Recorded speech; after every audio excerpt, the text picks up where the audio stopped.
अच्छा, एक बात सोचिए, हमारे घर में, ऑफिस में, हर जगह वाईफाई राउटर लगा है। हाँ बिल्कुल। एक छोटा सा डिब्बा जो हमें इंटरनेट से जोड़ता है। पर क्या हुआ अगर मैं कहूँ कि वो डिब्बा सिर्फ डेटा नहीं भेज रहा, बल्कि चुपचाप बिना पलक झपकाए हमें देख भी रहा है।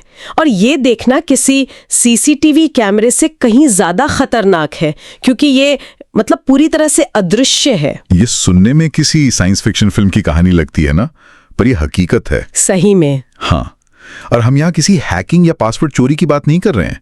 ये खतरा वाईफाई टेक्नोलॉजी के डिजाइन में ही छिपा है। अच्छा। जर्मनी के कार्लसरूहे इंस्टीट्यूट ऑफ टेक्नोलॉजी के कुछ रिसर्चर्स ने एक स्टडी की है और उनके नतीजे बताते हैं कि बेहतर इंटरनेट देने वाला एक मामूली सा फीचर असल में हमारी जासूसी का एक जबरदस्त हथियार बन चुका है। तो आज हम इसी अदृश्य जासूस की परतें उधेड़ने वाले हैं। ये तकनीक क्या है, ये काम कैसे करती है, और सबसे जरूरी, हमारी प्राइवेसी के लिए इसके क्या मायने हैं। बिल्कुल। चलिए इस पर गहराई से बात करते हैं। तो शुरू से शुरू करते हैं। इस पूरी स्टडी का विलन है एक टेक्नोलॉजी जिसे बीम फॉर्मिंग कहते हैं। ये है क्या भला? देखिए, इसे आसान भाषा में समझते हैं।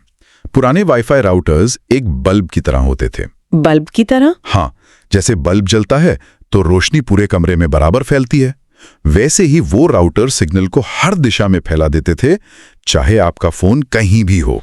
ठीक है, समझ गई। इससे तो सिग्नल बर्बाद होता होगा। बहुत ज्यादा। बीम फॉर्मिंग इसी का एक स्मार्ट अपग्रेड है। ये राउटर एक स्पॉटलाइट की तरह काम करता है। स्पॉटलाइट? हाँ, मतलब ये अंदाजा लगा लेता है कि आपका लैपटॉप या फोन कमरे में किस जगह पर है, और फिर सिग्नल की एक मजबूत किरण, एक बीम, सीधे आपके डिवाइस पर फोकस करता है। अच्छा, तो इससे सिग्नल बर्बाद नहीं होता और कनेक्शन तेज मिलता है? बिल्कुल, आपको तेज स्टेबल कनेक्शन मिलता है। सुनने में तो ये बहुत बढ़िया लगता है। हाँ बिल्कुल, बेहतर स्पीड किसे नहीं चाहिए, लेकिन यहाँ एक लेकिन है ना?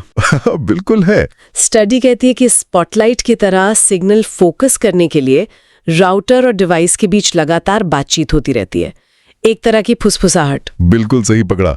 आपका डिवाइस राउटर को लगातार छोटी छोटी रिपोर्ट्स भेजता है। रिपोर्ट्स? किस तरह की? जिसमें ये जानकारी होती है कि उसे सिग्नल कैसा मिल रहा है, चैनल की हालत क्या है। तकनीकी भाषा में इसी बातचीत को, इन्हीं रिपोर्ट्स को बीम फॉर्मिंग फीडबैक इंफॉर्मेशन या संक्षेप में BFI कहते हैं। BFI? और यही इसी BFI में इस पूरी कहानी का सबसे बड़ा झोल है। क्या? ये सारी जानकारी, ये पूरी बातचीत अनएन्क्रिप्टेड होती है। एक मिनट, अनएन्क्रिप्टेड मतलब इस पर कोई ताला नहीं लगा? ये खुले पोस्ट कार्ड की तरह है जिसे कोई भी पढ़ सकता है? ठीक यही।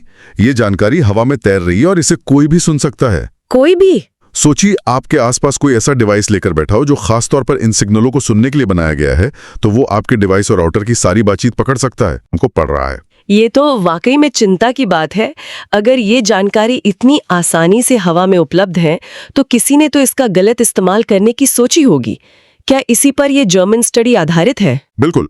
रिसर्चर्स यही देखना चाहते थे कि इस खुली चिट्ठी यानी BFI डेटा से क्या क्या पता लगाया जा सकता है। तो उन्होंने क्या किया? उन्होंने पूरा सेटअप बड़े कायदे से तैयार किया। 6 गीगाहर्ट्ज बैंड पर काम करने वाले 2 वाईफाई एक्सेस पॉइंट लगाए और 4 अलग अलग जगहों पर सुनने वाले डिवाइस रख दिए। Listening points? हाँ, जिनका काम सिर्फ हवा में तैरते BFI सिग्नलों को पकड़ना था। और ये सिर्फ लैब में मशीनों पर नहीं हुआ है ना? उन्होंने इसमें असली इंसानों को भी शामिल किया। हाँ, यही स्टडी को और भी गंभीर बनाता है। उन्होंने 197 वॉलंटियर्स को बुलाया। अच्छा? इन लोगों को उस एरिया में अलग अलग तरह से चलने फिरने को कहा गया। कोई आराम से चल रहा था, कोई तेजी से, किसी को घूमने वाले दरवाजे से गुजरने को कहा, तो किसी के हाथ में बैग या बक्सा थमा दिया। मतलब हर तरह की मूवमेंट को कैप्चर करना था। बिल्कुल।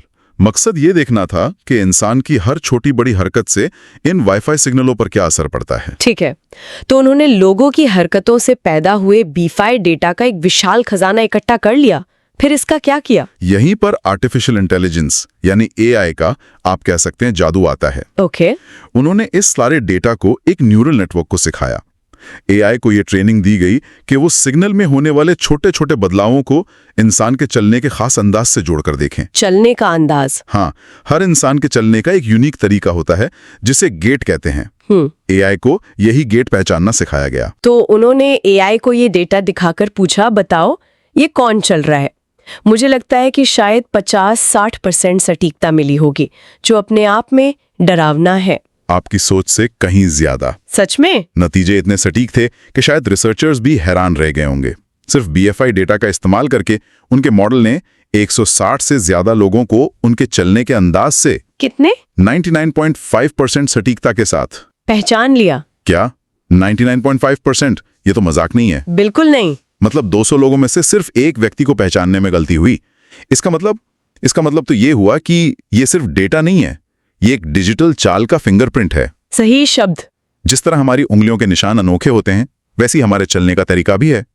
और हमारा वाईफाई अब उस फिंगरप्रिंट को पढ़ सकता है बिना हमारी इजाजत के। आपने इसे बिल्कुल सही समझा, ए वॉक प्रिंट। और मजे की बात यह है कि सुरक्षा एक्सपर्ट्स अब तक एक दूसरी ज्यादा जटिल चीज पर ध्यान दे रहे थे। कौन सी चीज? उसे CSI या चैनल स्टेट इंफॉर्मेशन कहते हैं। उन्हें लगता था कि खतरा वहां से है जिसके लिए खास हार्डवेयर चाहिए होता है। लेकिन असली खतरा तो BFI से निकला। हाँ, जो हर नए राउटर में मौजूद है और जिसे पकड़ना कहीं ज्यादा आसान है। ये ऐसा है जैसे आप किले के मुख्य दरवाजे पर पहरा दे रहे हैं और चोर पीछे की खिड़की से अंदर आ गया जो हमेशा से खुली थी। ठीक है, ये सब बहुत डरावना है, लेकिन मेरे मन में एक सवाल आ रहा है। पूछिए। आज की दुनिया में तो हम हर तरफ CCTV कैमरों से घिरे हैं, सड़कों पर, दुकानों में, ऑफिस में। तो ये वाईफाई वाली निगरानी उन कैमरों से ज्यादा खतरनाक कैसे हो गई? ये बहुत जरूरी सवाल है और इसका जवाब हमारी प्राइवेसी की समझ को हिलाकर रख देता है। पहला फर्क तो साफ है, CCTV कैमरे हमें दिखाई देते हैं। हाँ, हम जानते हैं कि वो वहां है। जब हम किसी कैमरे को देखते हैं तो हमारा व्यवहार बदल जाता है, हम सतर्क हो जाते हैं। हाँ, ये बात तो है। कैमरे दिखते हैं तो हम अलर्ट हो जाते हैं। लेकिन वाईफाई राउटर, वो तो घर की सजावट का एक हिस्सा लगता है। बिल्कुल। किसी कोने में पड़ा एक डिब्बा जिस पर किसी का ध्यान भी नहीं जाता, वो हमारे माहौल में पूरी तरह घुल मिल गया है। ठीक यही, और यहीं से दूसरा और ज्यादा गहरा फर्क सामने आता है। वो क्या है? रिसर्चर्स इसे एक कॉन्सेप्ट से समझाते हैं, इनवर्स पैनोप्टिकॉन। पैनोप्टिकॉन एक पुरानी जेल का डिजाइन था। अच्छा, मैंने सुना इसके बारे में। हाँ, जिसमें बीच में एक टावर होता था जी। और चारों तरफ कैदियों की कोठरियां। टावर में बैठा एक गार्ड सभी कैदियों को देख सकता था, लेकिन अंधेरे की वजह से कैदियों को ये नहीं पता चलता था कि गार्ड उन्हें किस वक्त देख रहा है। तो वो हमेशा डरे रहते थे। बिल्कुल। और इनवर्स पैनोप्टिकॉन इसका उल्टा हुआ। हाँ, इसका ठीक उल्टा। एक ऐसी स्थिति जहां लोगों को लगता है कि उन्हें कोई नहीं देख रहा, वो पूरी तरह से निजी माहौल में है, अपनी प्राइवेसी में है, जबकि असल में अदृश्य रूप से उनकी लगातार प्रोफाइलिंग की जा रही होती है। वाईफाई की ये निगरानी ठीक यही करती है। ये तो बहुत खतरनाक है। आप कैमरों से बच सकते हैं, आप किसी गली में जा सकते हैं जहां कैमरा ना हो, पर वाईफाई से कैसे बचेंगे? उसकी तरंगे तो दीवारों के आर पार भी चली जाती हैं।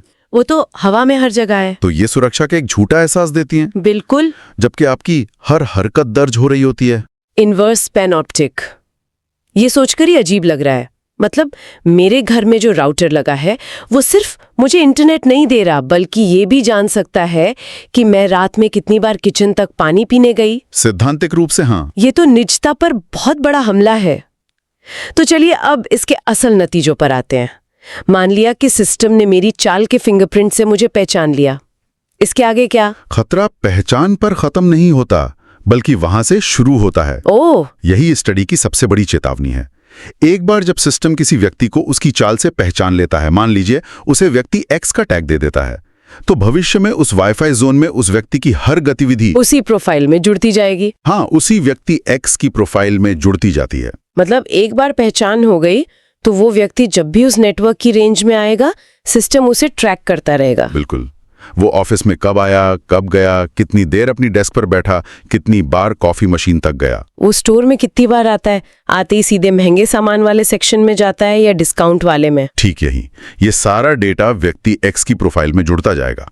समय के साथ उस व्यक्ति का एक इतना डिटेल प्रोफाइल बन सकता है कि शायद वो खुद भी अपने बारे में इतना नहीं जानता होगा। और ये सब उसके असली नाम या पहचान को जाने बिना हो सकता है। हाँ, सीधे शब्दों में कहें तो ये आपकी प्राइवेसी की धज्जियां उड़ा देता है। आपकी हर आदत का एक कच्चा चिट्ठा तैयार हो रहा होता है। ये तो किसी की निजी डायरी पढ़ने से भी बदतर है। ये तो किसी के दिमाग का नक्शा बनाने जैसा है। इससे तो किसी के भी व्यवहार का अनुमान लगाया जा सकता है, उसे प्रभावित किया जा सकता है। बिल्कुल। तो फिर इसका समाधान क्या है? क्या हम इससे बचने के लिए कुछ कर सकते हैं? बीम फार्मिंग बंद कर दें? दुर्भाग्य से स्टडी इस मामले में कोई अच्छी खबर नहीं देती। क्यों? रिसर्चर्स साफ कहते हैं कि BFI से होने वाले इस खतरे से निपटने के लिए अभी तक कोई असरदार तरीका नहीं बनाया गया है। लेकिन ऐसा क्यों है? क्योंकि जैसे मैंने कहा, अब तक सबका ध्यान CSI पर था, जो ज्यादा जटिल है। BFI को तो सब एक मामूली फीचर मानते थे, इसलिए इसकी सुरक्षा के बारे में किसी ने सोचा ही नहीं।